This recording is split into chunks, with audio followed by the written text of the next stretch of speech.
जय परमेश्वर, जय परमेश्वर, जय परमेश्वर।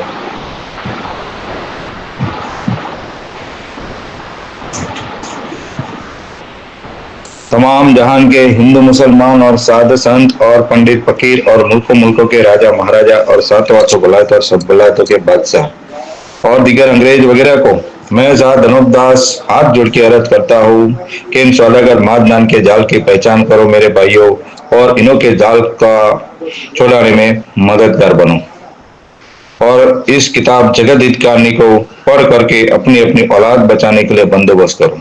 तब जाके सब संसार में और तुम्हारी औलादों को अच्छी तरह से आराम मिलेगा। नहीं तो यह हिंदुस्तान के बनिए सब बलायतों के लोगों को अब लाके हिंदुस्तान को तबाह करा देंगे और बनियों के दिल में जिस तरह से आएंगे उसी तरह से अपने साथ पेश आएंगे। ऐसा वक्त ना आए, इसीलिए मेरे भाइयों, मैं सात नवदास हाथ जोड़ के अर्ज करता हूँ कि सौदागर महादनान 84 लाख कुंडे के ऊपर पाप कराते और ऐसे ऐसे पाप कराते जिससे भाई भाई आपस में लड़कर मर जाते और दुनिया की बुद्धि भ्रष्ट कर के पर स्त्री से भोग कराने का पाप कराते हैं और औरतों को बे औलाद रहने का पाप कराते हैं और बरसात जमीन पर न होने का पाप कराते हैं और बाप से पहले बेटा मर जाता है। ये सब पाप करा के ये 84 लाख जीवा जो उन संसार के नाम से खलपाते जब संसार में बुरा होता है और परमेश्वर किसी का बुरा नहीं करता है। यह जितने भी खराबियां और कम उम्र में जो मौतें हो जाती है उसके जिम्मेदार सिर्फ और सिर्फ हिंदुस्तान के सेठ सौदागर महादनान बनिए बेईमान लंका के टेढ़ है। जय परमेश्वर। जिसको मैं साथ अनुपदास तमाम संसार की औलाद बचाने के लिए यह जगत हित कहानी किताब लिखता हूँ, इसको जरूर जरूर पढ़े और सोचे समझे और इन बनियों के जाल से बचे। जय परमेश्वर। बड़ा हो किताब मुबीद आम मौसुम जय परमेश्वर। जगत हितकारणी जय परमेश्वर। अज तसनीफ शाह धनुपदास जय परमेश्वर। मुत वतन मुल्क मारवाड़ यह जगत हितकारणी जिसको जय परमेश्वर। श्री अनुपदास प्रिंटिंग प्रेस सावनी एनमपुरा में छाप के प्रसिद्ध किया। जय परमेश्वर। तारीख 17 अप्रैल सन 1909 विशास 12 संवत 1965। जय परमेश्वर। श्री जगत हितकारणी जय परमेश्वर। हिलतमास यह किताब मैंने पायदान के वास्ते मेहनत तमाम और बहुत से रुपया खर्च करके तैयार की है। इस वास्ते सब सदनों से यह प्रार्थना है कि इस किताब को तमाम व कमाल व हरूफ बहरूफ बगौर तमाम पढ़े और सोचे समझे और इन बनियों के जाल से बचे। परमात्मा ने नम। जय परमेश्वर। माँ परमात्मा जय परमेश्वर। हजार हजार शुक्र ज्योति स्वरूप निरंजन निराकार का है कि जिसने जमीन व आसमान को बनाया और तमाम सृष्टि को पैदा किया, परंतु उसकी कारीगरी का भेद किसी पर जाहिर नहीं हुआ कि क्या भेद है। फिर मेरी जुबान से ईश्वर परमात्मा की तारीफ पैदा नहीं हो सकती। जय परमेश्वर। धन्यवाद ईश्वर परमात्मा। धन्यवाद बाबा अनुपदास जी महाराज।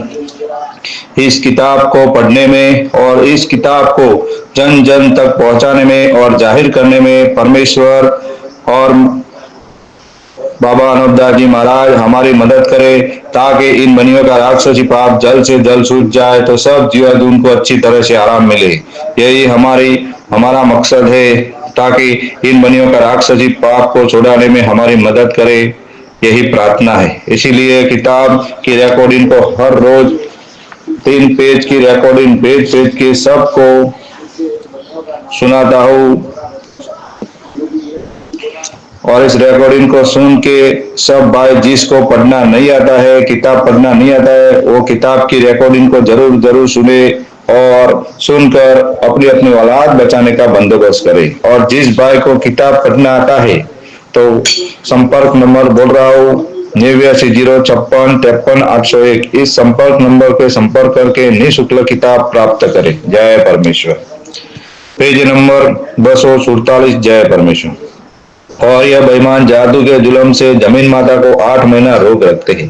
तो गर्मी के महीनों में तो 4 महीना गर्मी का रोग रखते हैं कि जो लुए वगैरह ज्यादा चलती है। यह जमीन माता को गर्म ताव का रोग है। जब आदमियों को और चौपाई पंखिरों को गर्म ताव की वजह से बीमारियां हो जाती है और सर्दी के महीनों में 4 महीना सर्दी का रोग रखते हैं कि जो सर्दी की वजह से जानवरों वगैरह को और आदमी वगैरह को ठंड ताव वगैरह चढ़ता है। जबकि जमीन माता को ठंडा ताव चढ़ता है और जादू से ठंडे ताव का रोग करते करते हैं जब अनाज और वनस्पति वगैरह सर्दी की रोग की वजह से गल जाती है। जैसा कि आदमियों को ठंडा ताव चढ़ता है और कलेजे में से और पेट में से ठंड उठती है, उसी उसी तरह से जमीन को भी सर्दी की मौसम में ठंडे ताव का रोग जादू से किया है। और जो गर्मी के दिन आते हैं और लूए वगैरह ज्यादा चलती है तो जादू से जमीन माता को गर्म ताव का रोग किया है। और जो आदमियों को यह सर्दी और गर्मी का रोग नहीं हुए तो हमेशा तंदुरुस्त शरीर रहता है और तबीयत खुश रहती है। तो सजग में जमीन माता को कोई तरह का रोग नहीं था जब सबको हवा सुहाती थी और जमीन माता का जीव खुश रहता था। और आदमियों को और अनबोलों को और चौपायु व पंखेरु वगैरह को जब सर्दी का रोग हो जाता है और फैल जाता है तो राक्षसी पाप के जुल्म से शरद गर्म के रोग करके जमीन माता को दुबली कर दी है। इससे जमीन माता की चर्बी गल गई। जिसको संसार में सोने रुपए की खाने कहते हैं वो बीमारी के सबब से गल गई है। और मुनियों ने संसार में किस्सा चलाकर यह प्रकट कर रखा है कि सर्दी गर्मी की रुत है। और बनिए बेईमान अपने कुल में सब जानते हैं कि शरद गर्म का रोग है और हमने जादू से किया है। हमने जादू से रोग जमीन को किया है और संसार के लोगों की बुद्धि राक्षसी पाप से ऐसी भ्रष्ट कर दी है कि जो जमीन के शरीर की पहचान भुला दी है कि जो बेगिनती जमीन को शरद गर्म के रोग करे तो उसको पहचानते भी नहीं। और शरद गर्म के रोग को रूत रूत कहते हैं। और सो जिस तरह से कि अपना शरीर है वो 12 मास अच्छा रहता है और कोई रोग नहीं होता है तो कैसी तबीयत अच्छी रहती है कि जो शरद व गर्म का बुखार आदमी को चढ़ता है तो कैसी तबीयत बिगड़ कर खराब हो जाती है और शरीर भी दुबला हो जाता है। फिर इसी तरह से जमीन माता भी जीवता जीव है। सो जमीन माता को भी शरद गर्म का रोग जादू से किए है जिससे जमीन माता भी रोग के सबब से दुबली हो गई है। परंतु इन बनियों ने संसार के भुलाने के लिए लाखों तरह के किस्से चला दिए। Page number 248। जय परमेश्वर। जो मैं ऊपर अनेक तरह के भक्तों का हाल लिख चुका हूँ कि जिन्हों का नाम के किस्से चला दिए। इससे कुल हाल बनियों के राक्षसी जाल का मालूम होता है कि जो संसार में राक्षसी पाप के किस्सा बनियों ने चला दिए है कि जिससे संसार के लोग करामतों को समझकर भूले हैं। और है बनियों का जाल राक्षसी पाप के जुल्म से काल वगैरह डालते हैं और जाल से ही कच्ची उम्र में मारते हैं। सो जाल तो सामने ही दिखता है। सो शंकराचार्य जी तो आदमी थे। सो उन्होंने तो भक्ति की थी, इससे उन्हों का नाम अमर है कि फलाने ने भक्ति की है। और यह बनिए बेईमान जागते सुपने करके जादू के जुल्म से देवताओं वगैरह का सुझा देते कि जिससे सुपनों की बातें करते हैं उसी तरह से जागता सुपना करे जब वो बातें करने को लग जाए।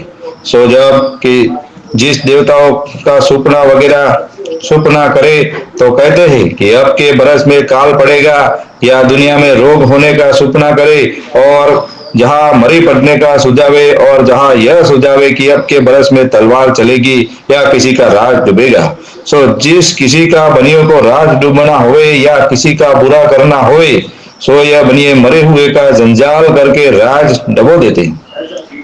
जंजाल करके कई राज डबो देते और तमाम जहान में भूल ही भूल में डबोएंगे। और जो कि संसार में यह कहते हैं कि शंकराचार्य जी भौरा बना था।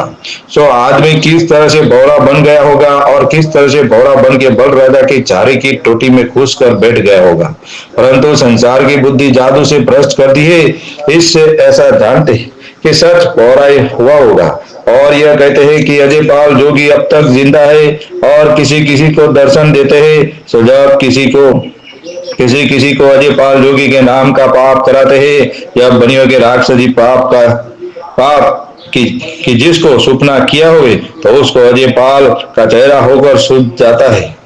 सो वो जागता सुपना है। सो जब किसी को जागता सुपना करके सुझा देवे जब वो दुनिया में बातें करता है कि हमको अजय पाल जोगी मिला है। सो न तो उनको खबर कि जिसने अजय पाल जोगी को जागते सपने में देखा है, उसको यह भी खबर नहीं है कि यह जागता सपना है। न दुनिया में बातें करने वाले को यह खबर कि यह जागता सपना है, बल्कि वो तो जागते सपने को करामत करामत करते हैं।